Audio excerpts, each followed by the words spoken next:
years ago, Major League Baseball recommended that every team out there extend the netting to the inside edge of the dugouts.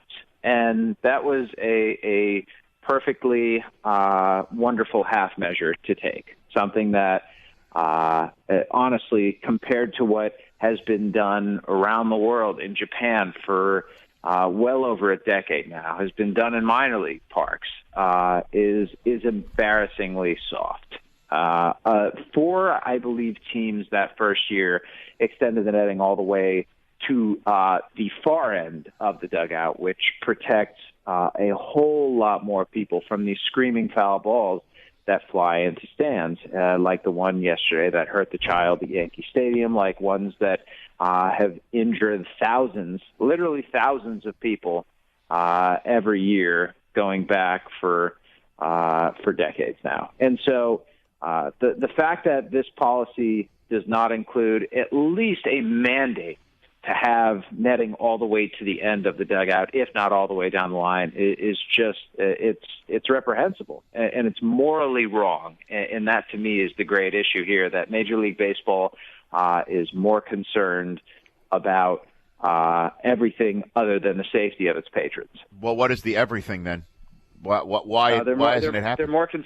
They're more concerned about restaurants that are going to be on the concourses. They're more concerned about the amenities that are in the ballpark. They're more concerned about the between innings games. I mean, when I say everything, Rich, I mean literally everything. And the reason behind this is something called the baseball rule. It's essentially a doctrine that courts have upheld throughout the years, that fans are liable for what happens to them at a baseball game. And while I understand the notion behind that there's an assumption of risk when you walk into a stadium, at the same time, if there is something that the teams can do to mitigate, if not completely erase, that risk from the people who are paying good money to go and watch these games, I don't understand what's preventing them from doing that. That to me is the big question here. What do you have to lose? It's the same question that hockey asked after Brittany Cecil died. And this is a while ago. I think it was 2002 when a puck flew into the stands and killed a child. And it's almost like baseball is waiting for that moment to happen in order to spur it to action to do what should have been done. Because you ask any hockey fan these days, you get used to the netting. It's just, it becomes part of the experience. You may not like it, but you come to terms with it. And that's where I think most baseball fans are these days. You come to terms with this, and the trade-off for the additional safety that's in place, to me, is such a significantly more valuable thing than whatever you might lose from having a net there. Jeff Passan of Yahoo Sports joining me here, and I think you hit this in your column.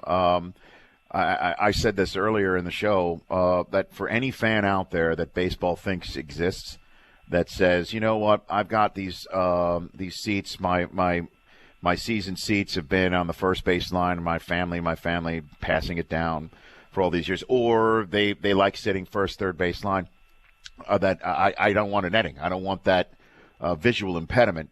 That those fans, if given an opportunity to sit 2 or 3 rows behind home plate in the best seats in the house, which have always been covered by netting, would they turn that down because they have to see through netting? I mean, none of that makes sense to me, Jeff. Of course they wouldn't turn those seats down.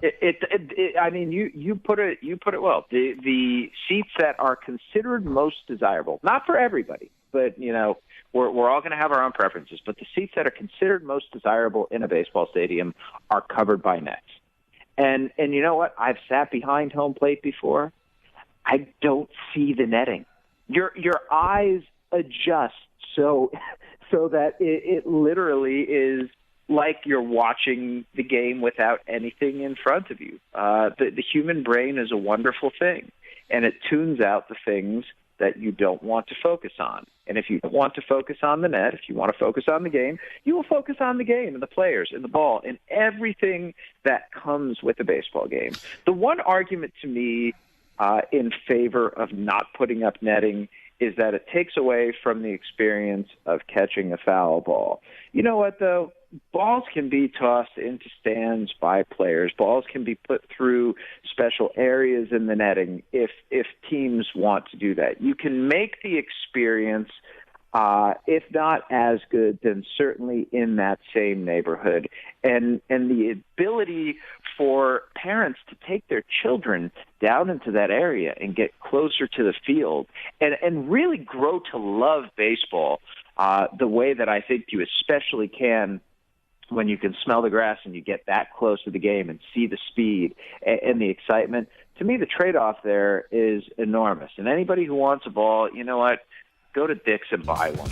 The Rich Eisen Show, weekdays at noon Eastern on radio stations across the country and audience. If you liked some of that, get some more of that on the Rich Eisen Show app. Follow all the information you see right here on the Rich Eisen Show.